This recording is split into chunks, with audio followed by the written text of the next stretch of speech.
શ્રી પ્રમુખ એજ્યુકેશનમાં તમારું સ્વાગત છે। આજે ધોરણ 7 પ્રેક્ટિસ વર્ક પ્રકરણ 8 સમય સંખ્યાઓ સ્વાધ્યાય 8.1 પ્રશ્ન ત્રીજો પ્રમાણિત સ્વરૂપમાં લખો। તો 12/18 છે। તો અહીંયા તો સૌ પ્રથમ તો આપણે સંખ્યા એટલે કે આપણે ગુસ્સા શોધવાનો હોય।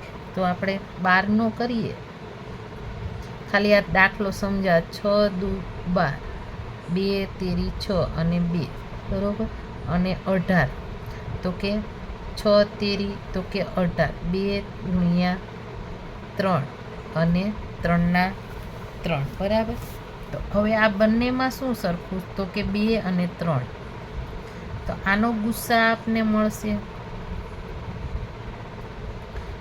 2 ગુણ્યા 3 બરાબર આપને મળે 6।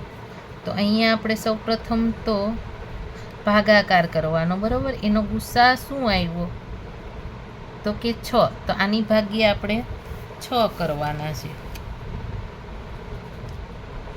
તો આની 12 ભાગ્યા 6 કરી નાખીએ આપણે, ખાલી સમજાવવા માટે। આ એક દાખલામાં જ કરીએ છીએ બરાબર। તો 6 દુ તો કે 12, તો અહીંયા શું આપણે ઉપર મેળવ્યું 2, અને તેવી જ રીતના 18માં તો કે 18 ભાગ્યા 6 કરવી તો કે 6 તેરી તો કે 18 તો કે 0 0 બરાબર। તો અહીંયા 3 મળ્યા। તો આનો આ પ્રમાણિત સ્વરૂપમાં તો શું આવે તો કે 2/3 જવાબ આવે। તેવી જ રીતના 24માં તો કે આપણે 24નો કરી નાખીએ તો 12 દુ 24, 6 દુ 12, 2 ના 2 આપણે નીચે ઉતારવાના। 2 તેરી 6 બરાબર।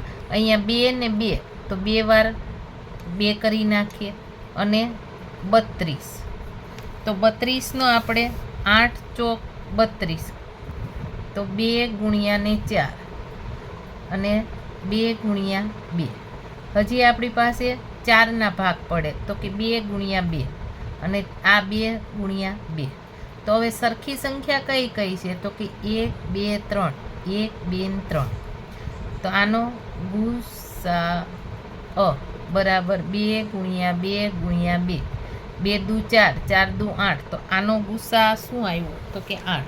તો હવે આપણે અહીંયા 24 - 24 લખવાના બરાબર, ભાગ્યા આપણે 8 કરવાના, અને અહીંયા 32 ભાગ્યા તો કે 8। તો આપને ખબર છે 8 તેરી 24, અહીંયા સીધો ડબલ ભાગાકાર કરતી નથી બરાબર।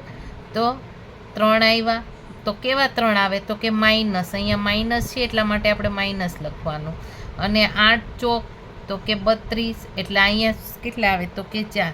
તો -3/4 જવાબ મળે આપને।